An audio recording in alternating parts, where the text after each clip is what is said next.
Hi everyone, I'm Dr. Bob, and today I'm going to work on putting up some of these storage shelves. As it turns out, I'm redoing the dining room floor, and I ran into a little bit of a problem. And so I had to get everything out of the dining room. I did that, and including the dining room table. So the dining room table was stacked up over here. I also had a little a moving cart that kind of sat here, right here, and occupied this space. The cat food had to be moved out of the way. It was parked over there. There was some shelves that had to be moved out of the way. And so I moved that out of the way. It had a bunch of dishes on it, and what did I do with the dishes? Well, I stuck them in the dishwasher. Well, and now I don't have anywhere to put them. So here they are in the dishwasher, nowhere to go. This cabinet's full. It's not going anywhere in this cabinet. It's full. This cabinet is too loose to hold any weight. I have to fix that. This one's full. All these lower cabinets are full. So what I've decided to do is put up some shelves. And now I've already put up some stuff right here, but I want to put up some more, so we're going to go on that. And what I started out was to figure out first how high I want it to be. Now here's the top shelf. Here's where the top shelf can be. But I also had to position it so that it didn't get in the way of any of the doors. I've got trash cans. Actually, there's some recycle cans down here. Some tap water that's going out to the sailboat on the weekend. But you see, I don't want this to get in the way of the door, right? So I moved it between these two spots right here, and I didn't want it to get in the way of this shelf. So just open these guys up, and it tells me about where this ought to go. It also tells me about how wide the shelves need to be. So I'm looking maybe from there to about right there, roughed out. And these are already up. So I want to put some more up here in the laundry room. And I've got these hangers. And I'm going to put these up. So I didn't make a video of the last one. I've already done these. So let's make these.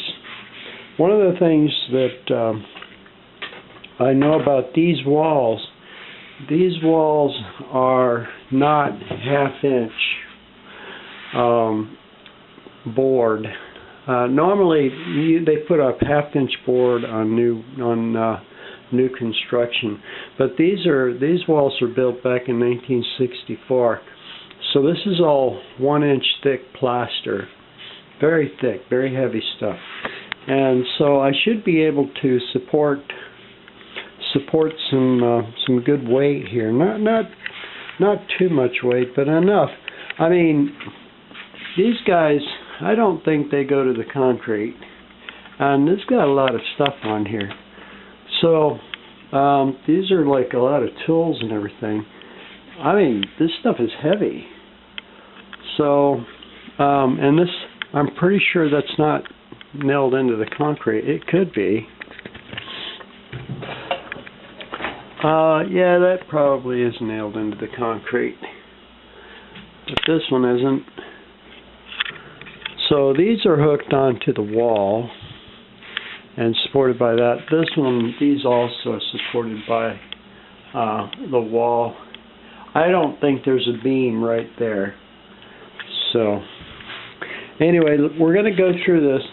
One of the problems that I ran into, I had some leftover anchors from another job, and these were some number 8-10. This is sitting on my kitchen counter, and I had these 1 1/4 inch. This is number 8-10 by 1 inch, and that is the depth of the anchor. This little white anchor, and the screw is about 1 1/4 inch, so it's longer than the anchor, which is what I need, is something longer than the anchor, because it's got to go through this and then into the anchor. So now the only problem is this is a panhead screw, and I needed some flatheads, and I found some flatheads out in the shop, but they were a little bit longer than this. They're probably 1.5 inch, which is okay because I've got 1 inch of wallboard here, and then I've probably got yet another 1/2 inch behind it. So I've got 1.5 inches of space here with no problem behind there. The problem is, for me, is that I have plenty of anchors now, but I have all these panheads that I can't use on this. I need some more flatheads, so I'm going to have to buy those. The other thing I'm missing is the boards. Okay, so I measured this. This is about 10 inches from here to here. 10 inches from here to here. And so I'm going to need some 1x10s. I don't want to put any cheap junk up. I'm just going to cut some good old-fashioned board. I'm going to put some wood up here. They will be 1x10s will be 9.5 inches wide. So there will be about a 1/2 inch gap behind this. And the other ones, of course, I also need some. These are 8 inches, so I'm going to get some 7.5 inch or 1x8s, and this will be 30 inches from here to here, end to end, right? And then I've already looked at this and measured. I need about, so these will go, we're going to talk about how we're doing this. This is how this should look when I get done. So, I'm just holding that up there. So that one's going to be the one in the center. I have 3 of these. So I'm going to put one here, one on that side, and one over here in the corner. And then I want 5 shelves on this. And it looks like I have, this might actually be the ideal position for it, just where it is, right there. So I'm going to put this roughly in the middle, and then I'll use a level to get it leveled. And then I use a level across these guys to get them level to that one. Those boards will be 40 inches. I'm going to go buy those. And then I need, so I've made a list. I've made a shopping list. Now I'm going to have the boards cut right there. I'm going to go to Home Depot and have that done. Okay, so I'm at Home Depot, and the only thing I can find is I need a 10-inch board. These guys here, this is 10 inches. I mean, exactly 10 inches. And they don't sell a 10-inch board. Period. And they don't sell a 10-inch board, period. And what they do sell is, what I'm going to have to settle for, unfortunately, is going to be some 9.25 inch board. So how do I take up that extra 3/4 inch? And what solution I've come up with is, you'd think it would be 3/4, but it's not. And the ones they sell of these things, they're not even 10 inches. They're 9.8 inches. And if you want to use the cheap, crappy particle board, they charge $6 a piece for, which is kind of ridiculous. But what I've come up with our solution is, on the edge, what I'll do is 70 cents a foot. This is a 1/4 round. It's not quite 3/4 inches wide. It's 11/16, but it will take up that little extra space. And I think what I'll do is I'll just have it where it just comes up over the edge, and so it'll sort of decor it.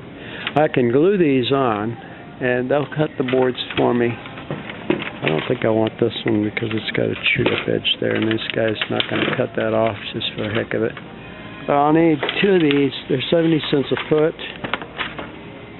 I'm looking at about 26 feet, maybe 30 feet.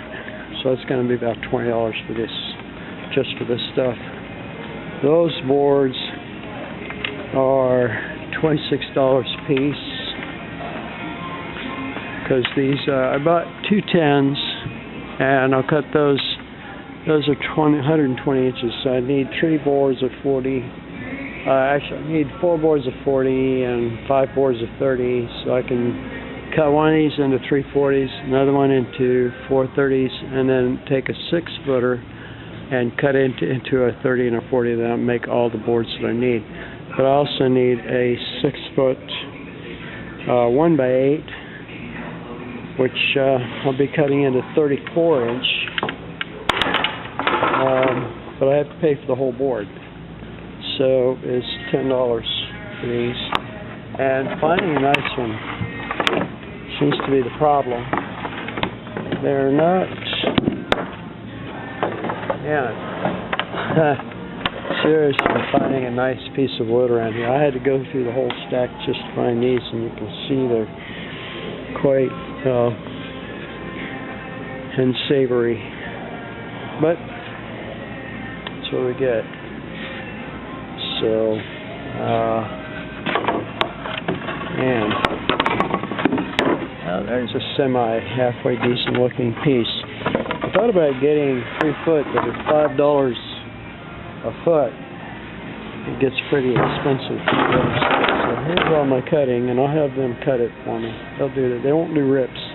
Otherwise, I can get 12-inch and have them cut back to 10 inches. That might actually be a cheaper way to go. But here are the flathead screws that I need. So I'm going to get these.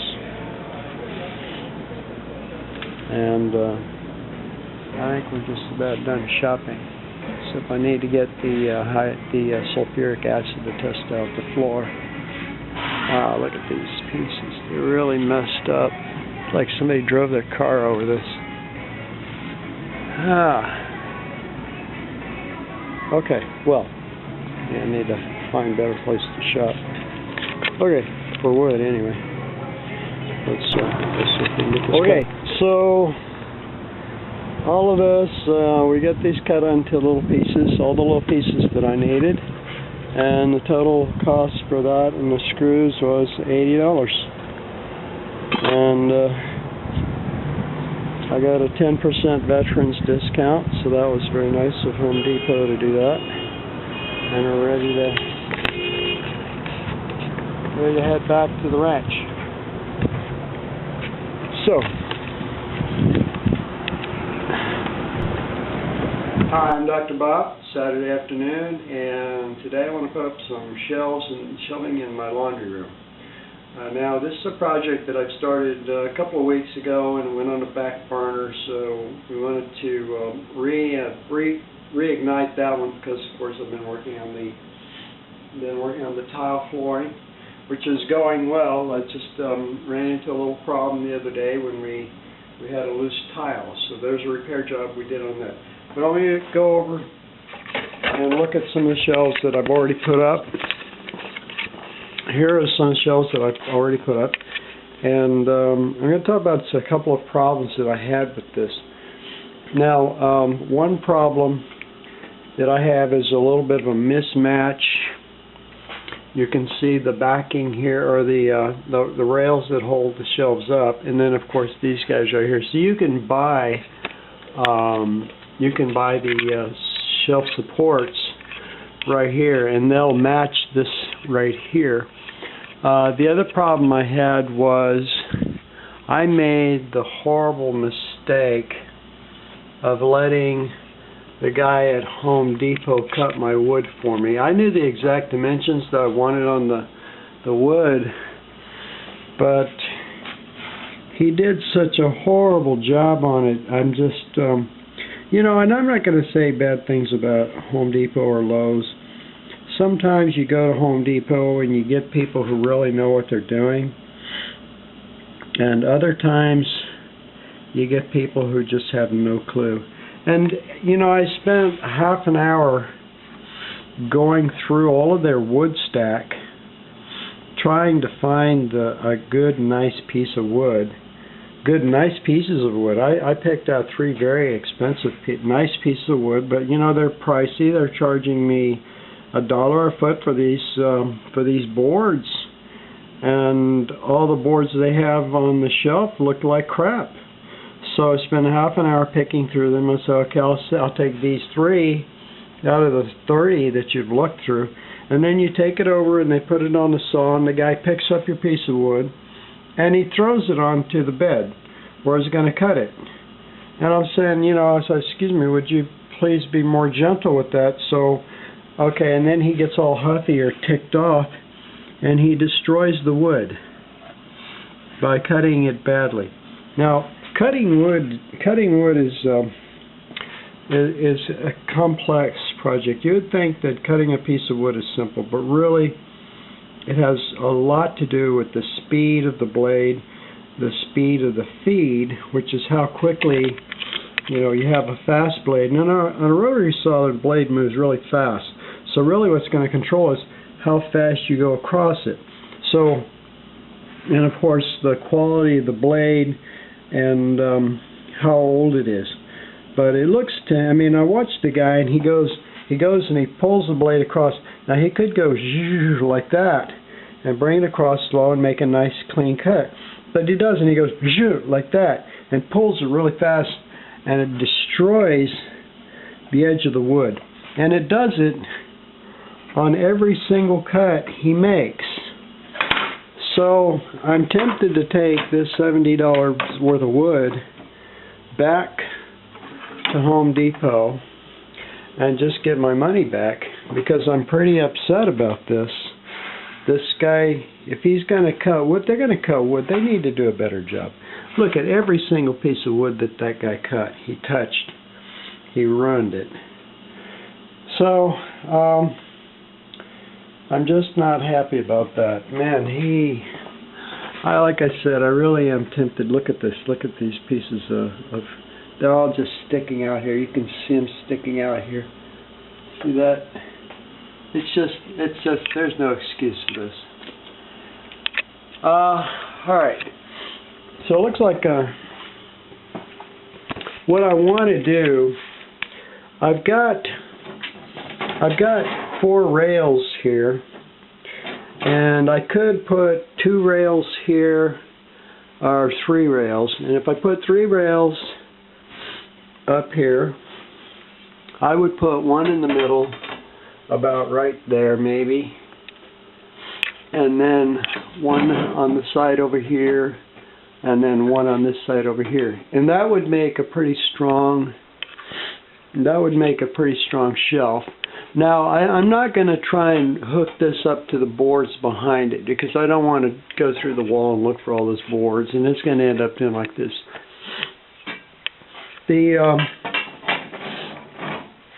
The cuts that I made here were pretty exact. They were cut right where I wanted them to be cut. I think these are 40 inches. And I've got 2 more little pieces here. I wish I could remember. Oh, I know what I'm going to do with those. Anyway, so this one looks pretty nice. It seems to be holding. I think I'm going to do a triple over here just for extra strength. And this wall, as I said before, is 1 inch thick. So really, the 1 inch thick wall should easily be able to support quite a bit of weight, and a triple should be really nice. I don't want to load this thing down, but I do want to be able to put stuff on it and not have it come down. If I remember correctly, these pieces, let me get out my tape measure, because whatever I have here, my tape measure disappeared. I think these were like exactly 10 inches or something like that. And if you buy a 1 by 10 board, you'll never get 10 inches. And in fact, these boards aren't even 9 and I thought they were 9 3/4. And they're not even that. They're 9 1/2. So I got this 3/4 quarter round, 3/4 inch quarter round. And even with the 3/4 inch, it still doesn't leave that tiny little gap there, 1/8 of an inch. So it doesn't fill it all the way out to the end, but it does bring it all the way out here. The option that they offer is buy their stuff and then buy the cheap particle board crap to put on here. And I'm saying, heck no. I want real board, because the particle board, you know what it does, it sags. What does a particle board do? It does what this stuff does. I mean, this board was flipped over because it was like this. It's cheap, crappy particle board, and if you get one drop of water on it, you can kiss it goodbye. Ironically, that's the stuff they make our kitchen cabinets out of nowadays. Saying, yeah, keep that. I'm not interested. So I said no to their particle board junk, painted particle board, and if you buy their particle board, you have to buy their size too. So I didn't want that. They didn't have a size that I wanted, and it didn't even look good. I didn't like it. So I said I'm going to use real wood, and I'm going to make this work. You can't even buy these things the right shape anymore. So it's unfortunate that the companies have gotten so, you know, let's face it, nasty and demanding. They're forcing you into their slot, and it's one thing I resist is being forced into somebody else's idea of what they think ought to be. This should be done the way I think I want it done, not the way they think I want it done. So let me and I'm not suggesting you do it my way either. I'm just telling you what I'm doing and how I'm doing it. So, all right, well, let me go get some stuff and find my tape measure, and we'll get started on this project. Dr. Bob, let's get to work. Thanks for watching my program.